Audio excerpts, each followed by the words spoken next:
আটা, ময়দা, সুজি এগুলো ছাড়াই বানিয়ে নিতে পারবেন মালাই কেক। সময় অনেক কম লাগে আর সেই সাথে খেতে কতটা সফট আর তুলতুলে হয়েছে। আজকের কেকের জন্য লাগবে হচ্ছে আমাদের পাউরুটির স্লাইস।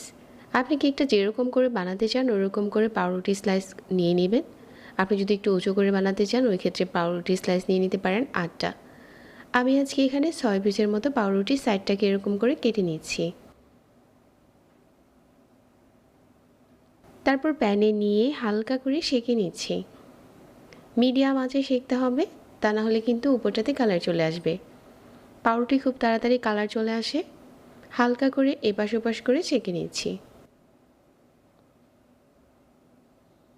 সবগুলো পাউরুটি স্লাইস সেঁকা হয়ে গেছে।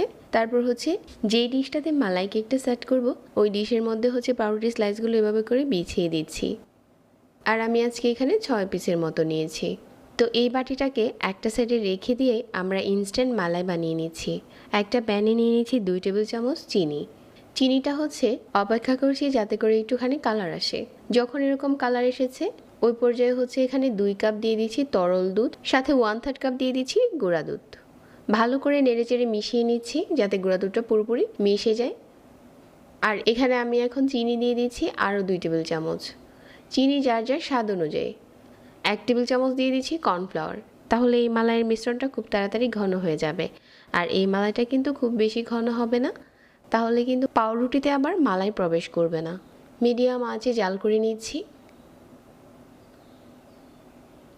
কিছুটা ঘন হয়েছে আর ঠিক এই পর্যায়ে হচ্ছে চুলা থেকে নামিয়ে নিচ্ছি। আর এই মিশ্রণটা গরম থাকা অবস্থাতেই পাউরুটির উপরে ঢেলে নিচ্ছি।